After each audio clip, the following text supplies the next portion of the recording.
다음은 대한해운 남겨주신 권유전님 어서 오세요. 대한해운 매수가 보겠습니다. 매수가 좀 꽤 아마 지금 이게 분할 전에 들어가신 가격대라고 하는데요. 대한해운 잡으신 가격대 31,000원이시고 비중 20%입니다. 자체 평가가 손절 시기를 놓쳤다 이렇게 얘기해 주셨어요. 근데 현재 구간에서 보유하는 게 괜찮을까? 아니면은 그냥 팔고 손실이 나더라도 팔아서 다른 종목으로 대체를 하는 게 좋을까? 이런 생각을 하고 계신 상태라고 합니다. 이게 액면 분할이 결정이 된 게 8월 달 정도였죠. 그러니까 아마 꽤 오래되고 대응을 하고 계신 상태이신 것 같습니다. 어떤 쪽에 지금 마음의 갈피를 못 잡고 계신 것 같아가지고 손을 들어주실지 한번 들어볼까요? 지금은 좀 기술 반등을 노리는 게 맞을 것 같아요. 그러니까 해운 업종 자체는 저는 투자하면은 아직은 너무 좀 이르지 않나. 왜냐하면 해운업을 좀 투자해야 되는 시점은 치킨 게임이 끝나야 됩니다. BDI를 기반으로 한 이런 어떤 이 치킨 게임이 끝나야 되거든요. 우리나라 뭐 한진해운 요즘 인수했던 이제 현대상선 지금 HMM인데 이런 업체들이 참 어려운 구간에 갔었던 대표적인 이유는 이제 리먼 사태 2008년도 이후에 글로벌 이 물동량이 떨어지는 이유도 있긴 하지만요.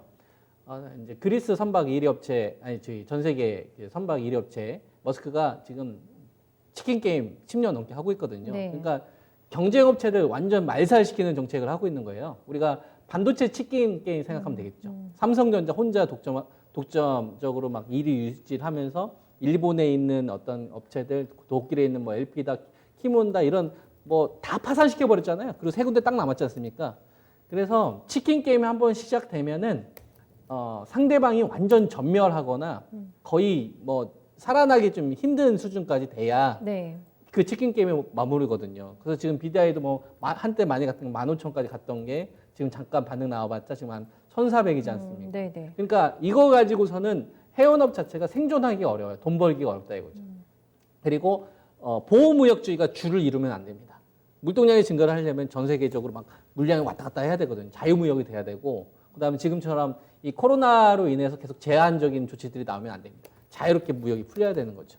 그런데도 불구하고 최근 들어서 이제 우리나라 해운사들이 그나마 살아남을 수 있었던 거는 뭐냐면은 이 운임 지수가 이제 워낙 박하기 때문에 이제 아시아 쪽 그 글로벌로 뻗을 수 있는 거를 좀 아시아 쪽으로 진행할 수 있는 이런 좀 조치들이 있었기 때문에 그나마 선방을 했었던 건데 우리가 이제 과거의 영광, 이제 2000년도 중반을 이끌었던 조선과 해운업이 이끌었던 이런 어떤 산업재를 기반으로 한 규모의 경제에서 오는 어떤 이런 비즈니스 모델 자체가 앞으로 산업을 주도하기는 좀 어려울 거다라고 저는 보고 있어서 해운업 자체에 대해서는 좀 투자가 이르다고 하고요. 요건 이제 산업에 대한 내용이고 기업에 대한 어떤 내용인 거고 그럼에도 불구하고 주식이라는 건 움직일 때가 있어요. 왜냐하면은 이건 어떻게 보면 기업의 어떤 펀더멘털적인 어떤 산업의 지형적인 변화이기도 하지만 주식은 테마를 만들기도 하거든요. 삼성물산 안 움직이지만 지배구조 이슈 확 던지니까 움직이잖아요. 그다음에 현대차도 안 움직이다가 수소차 이슈로 탁 움직이잖아요. 정의선 부회장 되면서 지배구조 관련된 이슈 해도 움직이잖아요. 그러니까 자동차가 많이 팔리는 것보다 시장에서는 테마를 한번 전해주게 되면은 기술 반등이나 한번 단기 랠리가 나오기도 하거든요.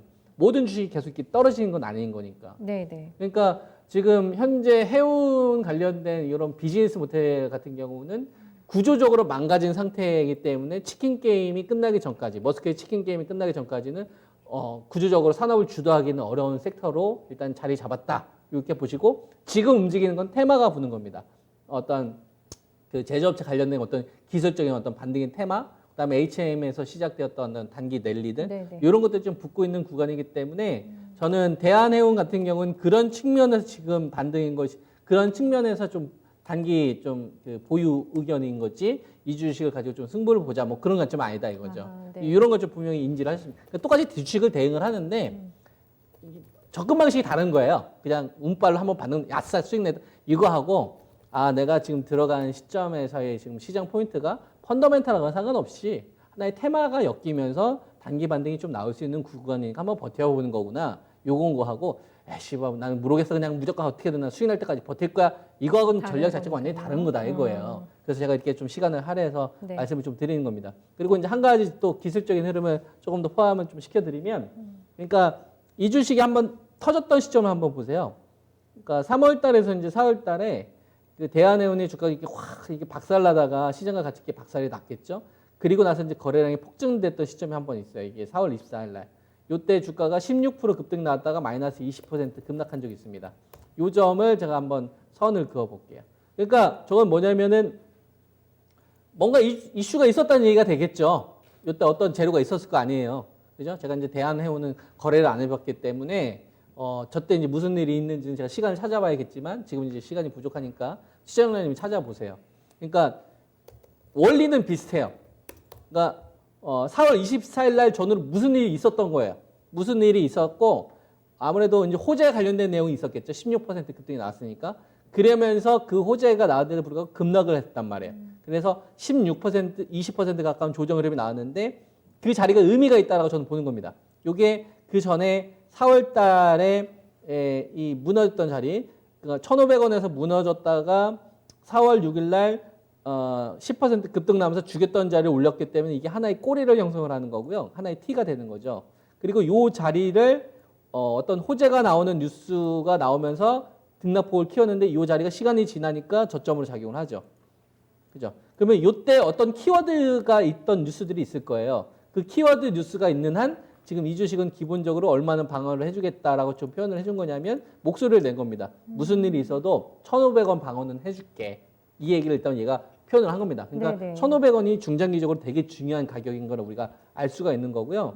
그 다음에 지금 보면은 8월 13일에 1,830원에서 시가한 다음에 싹 밀렸으니까 요 시가를 기준으로 해가지고 지금 이 주식이 얼마까지 빠졌었냐면은 한 15%, 16% 정도 조정 흐름이 나온 거잖아요. 그러니까 박스권의 범위가 한 15%에서 한 16% 정도 박스권을 만들었다가 지금은 갇혀져 있는 거죠. 그러니까 지금은 어떻게 생각할 수 있냐면 기본 위쪽으로 반등이 나오게 되면 1,800원대 초반은 쉽게 나올 수가 있구나. 요거 생각을 해야 됩니다. 즉, 1,500원 로스컷 기준으로 잡고 이 주식은 언제든지 1,800원대 초반까지는 1차 반등이 나올 수 있겠구나. 예. 이걸 열어놔야 되는 거고. 1,800원. 그다음에 이제 두 번째, 요 시가를 이제 무너졌던 자리에서 이제 한번 뭉쳐졌던 자리가 1,900원대에서 이제 2,000원대가 되는 거예요. 그러니까 이렇게 나오는 거죠. 1,500원대가 무너지면 이 주식은 손절인 거고 저 자리까지는 지금 1,650원인데 1,800원대 초반까지는 열려 있구나. 이게 이제 첫 번째 우리가 생각해 볼 수 있는 거고요. 그다음에 이제 1,800원 초반을 제압했을 경우 1,900원대에서 2,000원 사이 매물이 왔다 갔다 하는 줄 보세요. 만약에 저 자리가 나오게 되면 단기 내리가 한 번 더 터지는 거죠. 그 위쪽 2,200원대까지. 그러면 이 주식은 가격 대응해야 될 게 1,500원대, 그 다음에 1,800원대 800원, 초반, 네. 1,200원대에서 2,000원, 그 다음에 2,200원 정도. 이렇게 가격대를 좀 잡을 수 있습니다. 네. 시간에 투여한 투자 꽤 진행된 거 맞으시죠? 네, 여기서 포기하지 마시고요. 일단은 조금 더 높은 가격대를 기다리면서 조금 더 마음에 좀 다스려 보시면서 네, 한번 기다려 보시는 거 어떨까? 네, 이렇게 의견 전달 도와드리겠습니다. 힘내세요. 네, 권유전님의 종목이었고요.